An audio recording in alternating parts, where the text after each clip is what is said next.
Ndagusuhuje kandi nguhaye ikaze kuri Yapi Media, njye nitwa Tiyunsanze.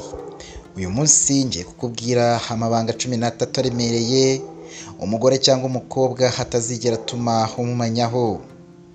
Reka nkubwire duhereye ku ibanga rya mbere. Umugore ntabwo agira ibanga. Ushobora kugira ngo hari ibintu runaka yabitse yakubwira cyangwa se atakubwira, hakabibika wenyine mu mutwe we honyine. Ariko kuri iyi ngingo uribeshya. Niba atarabikubwiye cyangwa atarabikubwira, menya ngo hari undi muntu ubizi utari wowe.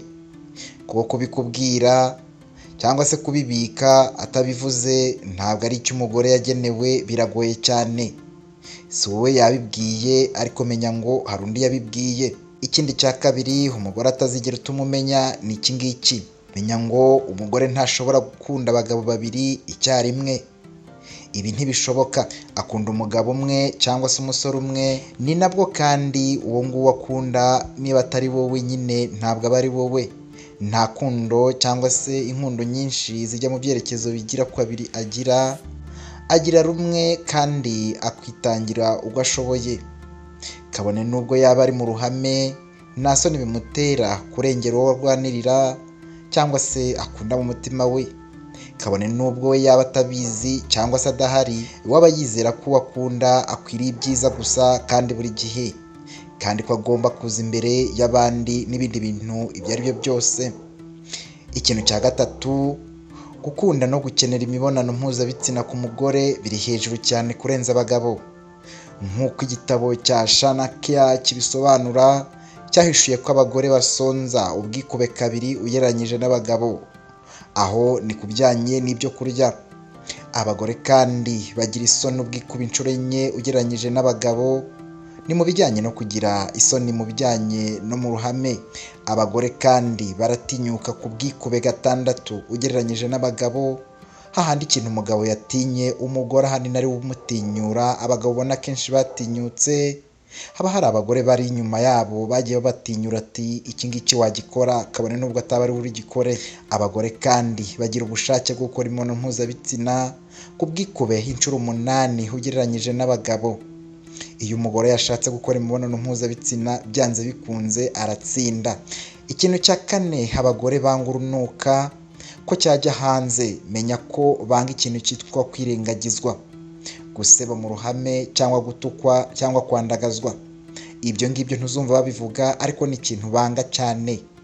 Ahangahe tuvuga umugore, umukobwa yibonamo, ntabwo hano ahejwe kuko imigirire n'imiterere ni kimwe. Uzumva kandi abagore ubwabo bavuga ko abagore bagira amagambo menshi, ariko niwitegereza ukitonda uzasanga abagore aribo ba mbere bahangayikishwa n'uko bari kuvugwa nabi muri rubanda. Kubw'ibyo rero, icyaba cyose uko kingana, iteka uzasanga bashaka ibitambo bibakura mu gisebo, maze akaba aribyo byakira ako gahinda. Reka tugere ku kintu cya 5 abantu b'igitsina gore batazigera bifuza kumenya. Reka nkubwire ko icya 5, nta mugore wibagirwa uwamutwaye ubusugi. Umukobwa cyangwa se uwashatse ntabwo ushobora kwibagirwa uwamutwaye ubusugi. Ubundi uko byakagenze, umwimerere n'iremwa ry'umuntu, umugore yagatakaje ubusugi abutwawe n'uwo bagiye kubana akaramata, ibyo twita gushakana. Bityo rero niyo mpamvu imitekerereze y'umugore iyo akoze imibonano bwa mbere atakaje ubusugi, nyine umugabo bayikoranye cyangwa se umusore ntiyigera ava mu nkingi z'umutima n'ubwonko bwe kuva kanya kugeza ubuzima bwe bwose. Reka nkubwire irindi banga rya 6 utazigera wumva cyangwa se abagore muri rusange batazigera batuma umenya. Icya 6, kurira byoroshye no kugira isoni. Ibi ntibisobanuye ko ari mukuri. Ntukizere na rimwe ko ibyo akubwira ari ukuri ugendeye gusa ku kuba yarize amarira akamanuka agashoka nk'amazi cyangwa agatsikimba cyane. Uzikorera ubugororangingo bw'ibyo kubwira byose, maze ukora iperereza ryawe ku giti cyawe, kuko Imana ubwayo ariyo yabahaye ubwo bushobozi bwo kugaragaza amarangamutima yabo no gutsinda imbamutima z'ababateze amatwi. Uzitonde rero kuri iyi ngingo. Tugeze ku kintu cya 7 abagore batizigera bifuza kumenya, kabone nubwo yakubwira ibyo byose. Buriya umugore umuciye inyuma cyangwa se aciwe inyuma n'uwo bashakanye, si wowe yanga, we mugabo wabikoze cyangwa we musore wabikoze. ahubwo abanza kwanga urunuka umugore cyangwa ikindi gitsina gore uwo ari we wese yaryamanye nawe mu gihe wamucaga inyuma. Ahugira cyane mu kwibaza uwo mugore mugenzi we icyo amurusha cyatumye umugirira irari kandi nawe ahari ubwe. Yakibona atakibona waba yumva ko mugenzi we iyo ataza kubaho cyangwa se iyo ataza kuba muri ubu buzima utari bugwe muri icyo cyaha cyangwa muri ayo mage yo kumuca inyuma. Gusa ibi ngibi ntabwo azabikubwira cyangwa bikwereke mu gihe ari we wamuhemukiye ukamuca inyuma. Ngeze ku kintu cya 8 cy'ibanga rikomeye cyane mu mabanga 13 umugore atazigera yifuza ko wamenya. Uburyo witwara mu buriri bifite intebe y'icyubahiro mu mutima we. Ibi ufite kubimenya rwose kandi ukabyemera ukanabimenyera. Abagore baca inyuma abagabo babo cyangwa bari kumwe mu rukundo kubera iki gikorwa ni benshi, ntago bagira umubare. Wemenya ngo imibonano mpuzabitsina ni ingenzi cyane ku mugore. Iki gikorwa aragikunda cyane, aha agaciro cyane iki gikorwa ndetse iteka ryose yubaha akaniruka inyuma y'ukimukorera neza kurusha abandi. Ashobora kuzakubwira izindi mpamvu yaguciye inyuma, ariko iyi ngingo niyo imira izindi zose mu ngingo zishobora kubitera. Ibanga rya 9 umugore atifuza ko wamenya. Menya ngo umugore iteka yifuza kuba nk'umwamikazi. Umugore wese yifuza kubaho kandi agahora afatwa nk'umwamikazi mu maso y'umureba cyangwa se umukunda, ndetse ni mu buzima busanzwe bwa buri munsi kandi bikakorwa iteka ryose. Kubw'ibyo rero ahora ashakisha uwamubera umwami kugira ngo abashe kumutetesha, nyina amubeho nk'umwamikazi mu buzima bwe. Ibi ntibireba umwanya arimo, yaba ari boss wawe cyangwa se ubona nk'umuyobozi wawe, yaba ari umuyobozi wo mu nzego zo hejuru cyangwa indi mirimo yose n'ibindi byose yaba akora. Kwita ku gushakisha umugabo uzabasha kumutonesha ndetse akanamutetesha ni ingingo cyane abagore bose bahuriyeho kandi bitaho. Ikintu cya 10 cyangwa se ibanga rya 10 utazigera wumva umugore akubwira ariko cy'ingenzi kuri we, iteka umugore yagutungura agatandukana nawe kandi yagukundaga, ariko nta mbaraga yigera abona zimutandukanya na gato n'umugabo cyangwa umusore ubasha kumushimisha, wa wundi yumvamo kandi atuma yishima. Ibi ngibi byumve neza, byumva uti k'umugore nyine umugabo ugaragaza kumushimisha kandi akamushyira imbere cyane, ibyo twita priority. Niwe mugabo utsindira umutima we. Ashobora gutandukana n'uwo akunda ariko uyu nguyu akumva atamujya kure. Akunda umuntu mu cyaha akamwereka ukuri.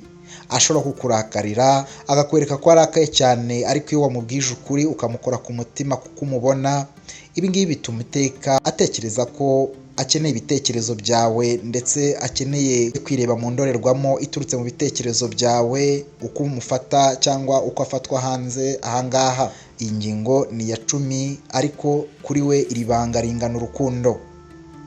Ku mwanya wa 11 amabanga umugore atifuza yuko wamenya. Aha agaciro ibyo abantu bamutekerezaho. Umugore iteka aha agaciro ibyo abantu bamutekerezaho ndetse n'amarangamutima y'abantu kubimwerekeyeho.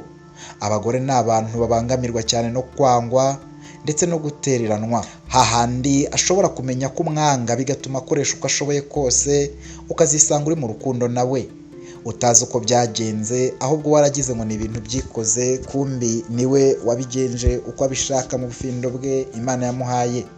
Niba waramukunze wisara, kora ibitandukanye n'ibisanzweho abantu basanzwe bakora. Mwereke ko utamwitayeho, garagaza ibyo ukunda cyangwa se ibyo udakunda kuri we, kandi ugaragaze ko utamukunda kandi unabivuge mu ruhame cyangwa se mu bo mugendana. Ujye unyuza mu mwirengagize, uzabumwira nyuma yaha. Uzasanga abasore bitwara batyo ku bakobwa ari bo bakobwa bakunda kurusha babandi birirwa babiruka inyuma ngo babone ko babakunda kandi babihebeye. Ikintu cyiza ku mwanya wa 12 cyangwa se mu mabanga 13 naguhitiyemo uyu munsi, utazigera wumva abagore bifuza ko yajya hanze ariko ajyanye n'imitekerereze ndetse n'imiterere yabo. Menya ko umugore yanga cyane abagabo badakunda abana. Umugore Imana yamuremye ngo abe inzira yo gutuma abantu bororoka ari we binyuzeho, bityo nubwo babyara ababajwe cyangwa se bimubabaza cyane mu kubyara, Kuri bo ni ishema kugira uruhare cyane mu gutuma habaho undi muntu ku isi utarugeze abaho. Ku mugore ubyaye aba muri we yumva asohoje isezerano Imana yamushyiriye kuri iyi si ngo abeho.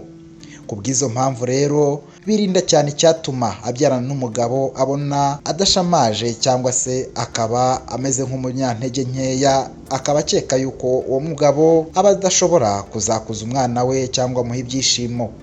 Ikindi wamenya ni uko umugore ashobora kwemera gusama kugira ngo amenye neza ko ukimufata nk'uwa mbere mu buzima bwawe, cyangwa se ashaka kureba ko washobora kuba umugabo yizeraga ko uri we mu bijyanye no kurera cyangwa gukurikirana urubyaro. Ikintu cya nyuma rero kiri nk'ibanga umugore atazigera yifuza kumenya, menya ko umugore wese adakunda ibintu bihora mu isura imwe. Mbese ni abantu baremye mu buryo bwo gukunda impinduka. Ushobora gusanga ameza atatseho igitambaro uyu munsi, ariko nubwo cyaba kiriho ku munsi wa kabiri ku mitekerereze yaba yumva ko hajyaho irindi bara. Niba wenda hari gitatseho ibara ry'umutuku, kuri we yumva yuko hakabaye hajyaho pink cyangwa se ubururu kugira ngo ibintu bigende neza, abone ko byabaye neza cyangwa bisa neza. Iyo agukunda ntabwo aba ashaka kuba umugabo we gusa, ahubwo aba ashaka kuba ubwihisho bw'ubuzima bwe atitaye ku bindi byose, kandi aba ashaka ibingibi kubikubonamo byose muri rusange atagiye ahandi kubishakishayo. Ni hahandi azakubonamo uwo bakina, uwo bishimana, uwo babarana, uwo batongana, uwo basekana, uwo barwana, uwo bakinana kandi bakanarambana. Mbese kugira ngo umushimishe ni uko aba ashaka ubudasa muri wowe kandi ukaba uri umugabo w'ibikorwa.